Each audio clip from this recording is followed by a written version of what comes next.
David Kerr comes to us now from McHenry, Illinois. He's with Metal Resource Solutions. David, good to speak to you. A pleasure. Thank you for having me, Eric. We were talking at the MWFA, actually. It was several weeks back now, but you saw yet another potential storm cloud looming on the horizon, this time from Europe and the steel suppliers there. What's this all about? It had something to do with the energy surcharges, if I remember correctly. Yes, that's correct. We've been noticing each month as we get a surcharge from suppliers in Europe that the energy surcharge has continued to climb steadily throughout the year. So what's the effect? Well, the effect is that the price of the metal is going to continue to climb as these surcharges climb. The information that we've been shared with from the different mills we do business with is that they don't know what to expect. This winter is going to be an economic shocker.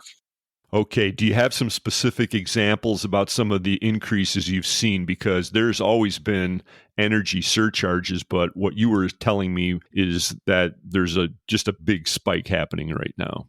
Absolutely. One mill, for example, they have plants throughout Europe. In January, the surcharge was about 5 cents a pound. October, they're now at 28 cents a pound. Another mill we do business with, January, their surcharge, these are just the energy surcharges, 12 cents a pound. October, it's 36 cents a pound. Okay, so that is very dramatic. What's happening to finished materials coming out of Europe as a result of this? Well, depending upon what country the material comes from, there may be a slowdown or perhaps a halt because they're trying to conserve energy, as you're probably well aware. I mean, they use energy to manufacture everything. To melt steel in a blast furnace, that takes a tremendous amount of energy as well. I believe the average household in Germany is spending close to 480 euros a month to heat their homes. That's a projection, so they're trying to limit the amount of energy that's used, so there's plenty to go around. Yes, we've all been hearing and seeing headlines about all of this, the energy crunch in Europe, and it's hitting home in the fastener industry with these steel surcharges. So have you seen any impact on the North American market yet? We have not seen any yet. Well, it's been insignificant in the respect that American mills, one of them in particular in January, they didn't have a surcharge for energy. October, they're at 1.50 cents. So it's there, but it's rather small in comparison to what we're seeing come out of Europe.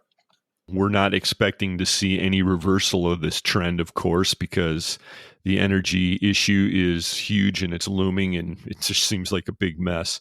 Well, Metal Resource Solutions is operating for customers in North America. How are you helping them to navigate all of this or to view all of it? Well, what we're trying to do is we monitor the situation. We listen to what our vendors have to tell us, and then we share that information with our customers. But we're really not limited to just using mills in Europe. We have mills throughout the world that we do use. So if there isn't a problem in one section, like, for example, if there was a supply problem in Asia, we have suppliers in Europe. If there's a problem in Europe, we have suppliers in India as well as Asia. How do you see the domestic market right now, if you could describe it very quickly? It's been steady for us. Business has shifted. It seems most customers are placing business out for a longer period of time than they used to.